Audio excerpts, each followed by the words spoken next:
बिलावल भाई, जी बिलावल भाई कैसे हैं आप? ठीक हैं अल्हम्दुलिल्लाह, आप सुनाओ। जी, शुक्र अल्लाह का। अच्छा बिलावल भाई, सबसे पहले अपनी गाड़ी का मेक मॉडल वेरिएंट बता दें। अच्छा, तो मेक मॉडल वेरिएंट तो आपको पता ही है, डायलॉग बहुत मशहूर है। करूँ तो थोड़ी सी आउटर बॉडी दिखाता हूँ कि शायद आपने गौर किया हो पर है। कि कार्बन फाइबर पे एक वो स्पेशली डिज़ाइन होता है। ज़रूरी नहीं है आपने वो डिज़ाइन रखना है, हमने तो इसको पेंट कर दिया जैसी आपकी अपनी सोच है। डिज़ाइन है, ये डिज़ाइन क्यों चूज़ किया है शायद ज़ुहैब आपको ऊपर से दिखा सके कि इसके हेडर्स वगैरह जो हमने सेलेक्ट किए थे वो हेडर सिंपल बॉनेट पे नहीं बैठ सकते थे, तो उसके लिए डिज़ाइन परफेक्ट था मेरे लिए और इसलिए ये ऑर्डर किया। तो ठीक हो गया, ये तो आ गई हमारा हुड। और इंजन बे की तरफ तो हम इसके बाद में जाएंगे, पहले हम इसके बॉडी की तरफ चलते हैं। तो यहाँ पे आपको नज़र आ रहा होगा इसका बम्पर के बारे में बताएंगे। ये ओरिजिनल है कि मॉडिफाइड है? ये बम्पर चाइनीज़ है, ऑनलाइन ठीक है। सोर्स किया हुआ मैंने। ठीक है, Evo 9 का बम्पर है। इसको फ्रंट लुक जो हमने आउटर लुक दिया था वो Evo 9 का दिया था। ठीक है, क्योंकि ये बम्पर मुझे पसंद है तो मैं Evo 9 की तरफ मूव कर गए थे हम। और प्लास्टिक मेड बम्पर है और यहाँ पाकिस्तान में भी अब तो खैर मिल जाते हैं फाइबर के बम्पर, अब तो तैयार हो गए हैं। और साथ ये नीचे इसके आई थिंक एक्सटेंडर लगा हुआ है। बिल्कुल, एक तो है इसका एक्सटेंडर ब्लैक वाला, प्लस ये कार्बन फाइबर का है एक्सटेंडर है। इससे आप स्पॉइलर भी, बम्पर स्पॉइलर भी कह सकते हैं। और आपने इसको पेंट नहीं किया ना? नहीं, इसको पेंट नहीं, इसको पेंट नहीं किया, इसको हमने ऐसे ही जो आप कहते हैं कार्बन फाइबर का डिज़ाइन होता है, ये हमने उसी के ऊपर ही इसको रखा। इसको हमने पेंट नहीं किया क्योंकि हमने काफ़ी हद तक इसमें कॉम्बिनेशन भी बनाना था, सेम रंग में नहीं रखना था। वैसे तो हमारी गाड़ी सेम रंग में है ही नहीं मल्टीपल कलर में है, लेकिन एक सोच है तो। और ये रिम्स के बारे में, आफ्टर मार्केट है या ओरिजिनल है? नहीं, ये Evo 8 GSR के ही रिम्स है। इसको हमने थोड़ी कॉस्मेटिक खुद की है। ये रिम ओरिजिनल है, मित्सुबिशी के साथ आते हैं। VBS है, ये ओरिजिनल VBS है 17 इंचेस में। और यहाँ पे आपको जितने भी लोगोस नज़र आए होंगे, ये सारे जोन्स हैं, जो प्रोडक्ट्स गाड़ी के अंदर इंस्टॉल्ड है, ये उनके सारी कंपनीज़ हैं। जैसा आप देख सकते हो, गैरेट है, BBS हमने लगाया हुआ था। खैर BBS इसको भी कहते हैं, लेकिन इसका ओरिजिनल रिम है, इसको BBS हम फिर नहीं कहेंगे। AEM का जैसा अपने भाई ने आपको बताया, AMS का इसके अंदर ऑयल परफॉर्मेंस यूज़ हुई हुई है। HKS का इसमें एग्जॉस्ट लगा हुआ है, ग्रीडी की बीच में और चीज़ें लगी हुई हैं, वो इंशाल्लाह आपको बाद में बताते हैं। बाकी आप पेंट के बारे में भी थोड़ा सा बता दें कि जो पेंट है ये पल्स जो आपको नज़र आ रहे होंगे इसके अंदर, ये आप जैसे देख सकते हो, आपको पूरी गाड़ी के अंदर मुख्तलिफ पल्स नज़र आ रहे हैं। और गाड़ी का जो कलर है वो इस टाइम मैं कोशिश करता हूँ कैमरे में वो वाली डिटेल तो नज़र नहीं आएंगी, लेकिन इसमें मल्टीपल कलर्स, इसमें कितने कलर्स के शेड हैं? इसमें मोर देन 6 शेड्स हैं कलर के, और इसे परलेसेंट कलर कहते हैं। और अमेरिकन पेंट है, प्रिश्मा का पेंट है ये, और वन ऑफ इट्स काइंड है ये। मुझे बहुत पसंद आया था, दिल था कुछ नया कलर करें। बेसिक कलर्स हमारे यहाँ ईवोज में ब्लैक, वाइट, येलो ही है, रेड है, ब्लू गाड़ी रख चुके थे, तो कुछ नया सोच करना था, तो इसलिए फिर इस कलर को हमने चूज़ किया। इस कलर को चूज़ किया। और अगर इसकी बैक साइड पे आ जाए तो यहाँ पे कॉस्मेटिक्स और मॉडिफिकेशंस में क्या चीज़ें इस्तेमाल हुई हुई हैं? ये Evo 9 का बम्पर है और सोर्स किया हुआ, ऑनलाइन ही सोर्स किया हुआ प्लास्टिक का बम्पर है। इसके साथ छोटे से बम्पर एक्सटेंडर्स हैं, ठीक है, और वो भी वही फाइबर में, बिल्कुल कार्बन फाइबर के अंदर ही है वो भी। उसके बाद इसकी लाइट्स जो हैं, लाइट्स भी ऑनलाइन सोर्स की है मैंने कस्टमाइज, क्योंकि इसमें ये वाली लाइट्स नहीं, ये कलर कम्बिनेशन नहीं आता। सही हो गया। ये नॉर्मल कॉस्मेटिक है और वोल्टेक्स के GT विंग है। जरूरी चीज़ है इधर HKS का हाई पावर बिल्कुल, एग्जॉस्ट। ये मैं आपको दिखा देता हूँ कि ये HKS का ओरिजिनल एग्जॉस्ट है। चलते हैं इसके इंजन बे की तरफ। मैं तो रैंडम चीज़ें बता देता बिल्कुल। हूँ आपको, ठीक है। सबसे पहले आप ये देखें, ये हेडर्स हैं इसके, AMS के हेडर्स हैं, ठीक है। ये एक बड़ी ज़रूरी मॉड है, मैं ज़रूरी मॉड सिर्फ बताऊंगा, बाकी छोटा मोटा तो फिर बहुत कुछ है वो हम कवर नहीं कर सकते। ये हेडर्स हैं, JDC रेसिंग की कॉइल्स हैं, क्योंकि Evo में इंडिपेंडेंट कॉइल्स फैक्ट्री से नहीं आई। Evo में 2x4 कॉइल्स आई हैं जो 1 2 4 3 पैटर्न में चलती हैं, इंडिपेंडेंट कॉइल्स हैं, ये बहुत अच्छी पावर गेन देती हैं। उसके बाद आप देखें तो ये वेस्ट गेट है, ठीक है। वेस्ट गेट बड़ी ज़रूरी प्रोडक्ट है डेफिनेटली टर्बो गाड़ी में। बूस्ट सोलेनॉइड है, ये चीज़ें हैं टर्बो को यूज़ करने के लिए। टर्बो इसके नीचे है क्योंकि इसका डिज़ाइन ऐसे है, वो आपको शायद दिखाना मुश्किल हो जाए थोड़ा।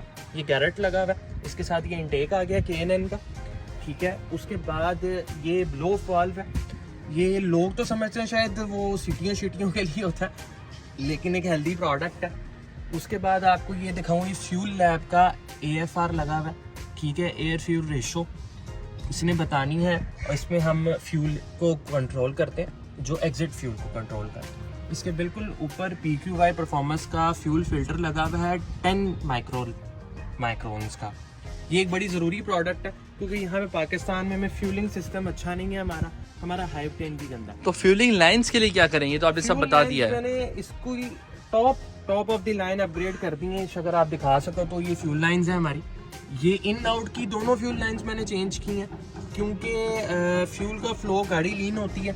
जब भी गाड़ी की आप पावर बढ़ाएंगे तो डेफिनेटली आपको फ्यूलिंग सिस्टम में अपग्रेड करना जरूरी है, फ्यूल बढ़ाना ज़रूरी है और वो बहुत ही ज़रूरी प्रोडक्ट है। ठीक हो गया। इसके बाद बात करें तो इसके अंदर 1600 सीसी के इंजेक्टर्स हैं। 1600 सीसी के इंजेक्टर्स इंस्टॉल हैं इसके अंदर। फ्यूल इंजेक्शन क्लिनिक एक कंपनी है जो हर किस्म के इंजेक्टर्स बनाती है। ठीक है। उस कंपनी के 1600 सीसी के इंजेक्टर्स हैं। ये AMS की फ्यूल रेल है। ये ज़रूरी प्रोडक्ट्स हैं फ्यूलिंग सिस्टम के लिए। ये नहीं होंगी तो डेफिनेटली आप पंगे में पड़ जाएंगे, गाड़ी लीन होना शुरू हो जाएगी, आप गाड़ी से पावर नहीं ले सकते।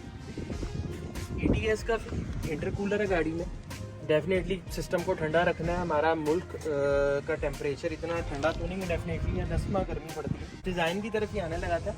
एक स्टार्ट बार ऊपर तो आती है, सबको पता है जी। ये ऊपर वाली देखें, ये स्टार्ट बार होती है, ये फैक्ट्री से आती है और ये फैक्ट्री से आती है। अब देखें यहाँ पे इसके बोल्ट्स होते हैं, खाली यहाँ से क्या होती है। जितनी जरूरी है उतनी ही जरूरी ये स्टार्ट बार भी है। ये बाद में आपको आफ्टर मार्केट सोर्स करनी पड़ती है, ऑनलाइन सोर्स हो जाती है इजीली, कोई मसला नहीं है।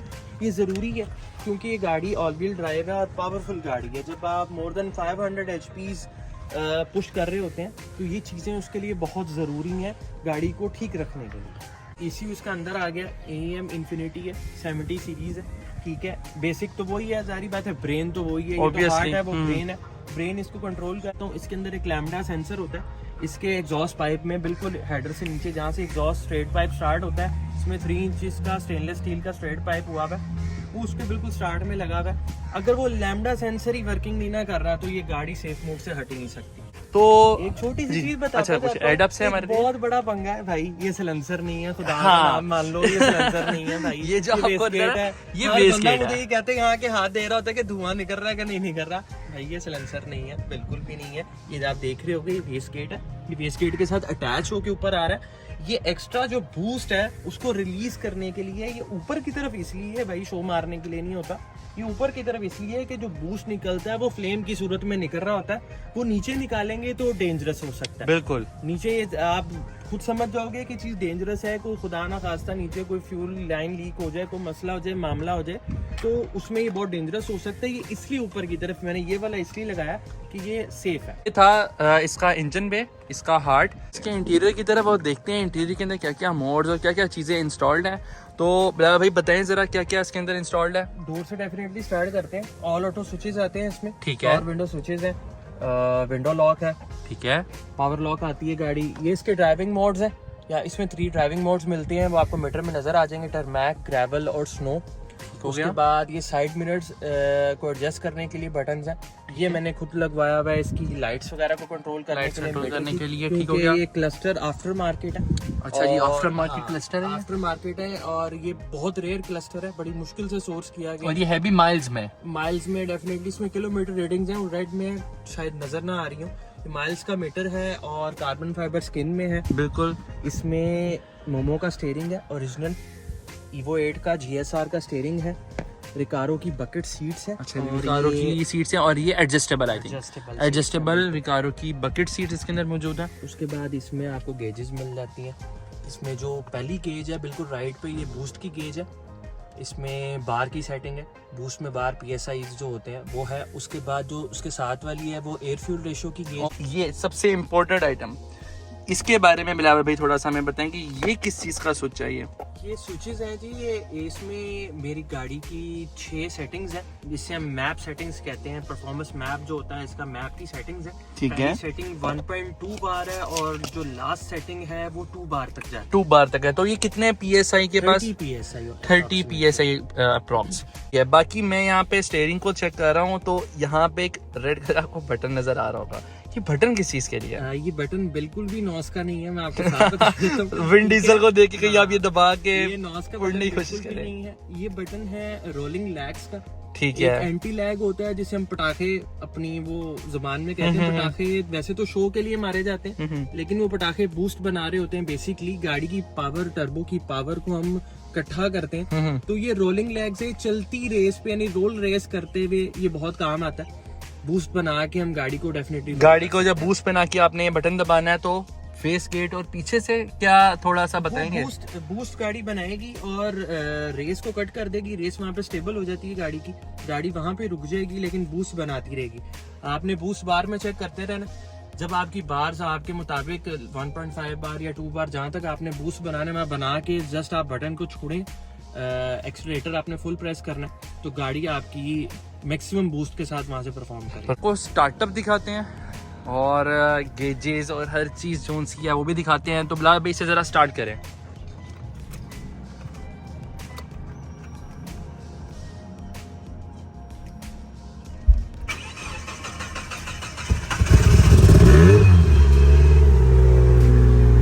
जैसा कि आप देख सकते हैं, ये जैसे ही ऑन हुआ है यहाँ पे इसके ये मोड्स टर्मैक, ग्रेवल, स्नो, जरा इनके बारे में बताते हैं कि ये टर्मैक का क्या मतलब है, ग्रेवल और स्नो का क्या मतलब होता है? यार टर्मैक मोड जो होता है ना, ये मोड पे ऑल व्हील में पावर इक्वली डिवाइड कर देता है कंप्यूटर और सारी व्हील्स की ट्रैक्शन ऑन होती है। ठीक है। उसके बाद ग्रेवल मोड पे जो रियर टायर्स हैं, रियर व्हील्स जो हैं उनकी तरफ पावर मैक्सिमम चली जाती है और फ्रंट व्हील्स पे मिनिमम रह जाती है और इस पे ट्रैक्शन ऑफ हो जाती है। और स्नो मोड थर्ड वो ऑल व्हील मोड है और व्हील फ्री होते हैं, जो पावर जितनी ले सकता है ले लेता है और सब व्हील्स की ट्रैक्शन ऑफ होती है। पीछे इसका साउंड भी थोड़ा चेक करवाता हूँ। ये इसका HKS का साउंड है।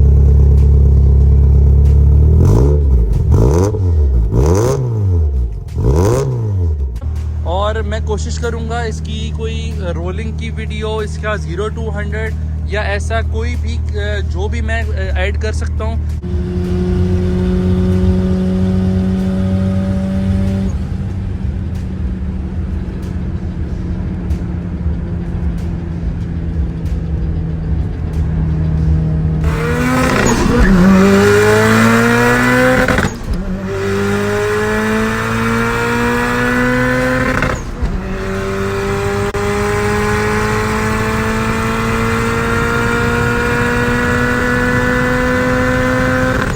ये था मित्सुबिशी एवोल्यूशन का रिव्यू। बिलावल भाई थोड़ा सा इस गाड़ी की ना हमें वैल्यूज बस रह गई हैं। रही बात प्राइसिंग की, तो प्राइसिंग आपको बताता चल, कन्वर्टेड जो ऑटोमेटिक ट्रांसमिशन के साथ गाड़ी है वो कदरे थोड़ी सी स्लो होती है अपने थ्रॉटल में भी और अपनी पावर में भी।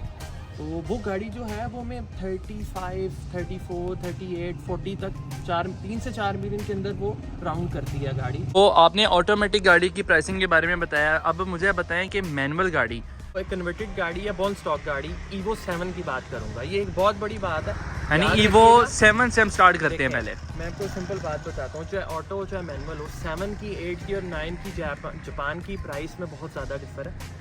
7 गाड़ी जो है, 7 में जो सिंपल गाड़ी रैली आर्ट आता है सिंपल 7 में, वो काफ़ी कदरे सस्ता है। उससे 8 सिंपल गाड़ी को अगर आपने रीच करना है ना, तो कम से कम 2 से 3 लाख येन का आपको फ़र्क आ जाता है प्राइसिंग में। और 9 में क्योंकि मायबैक इंजन आया है जिस काइंड ऑफ अ वीटेक, तो वो फिर उससे 2-3 लाख येन ऊपर चला जाता है। एक सिंपल सी बात है।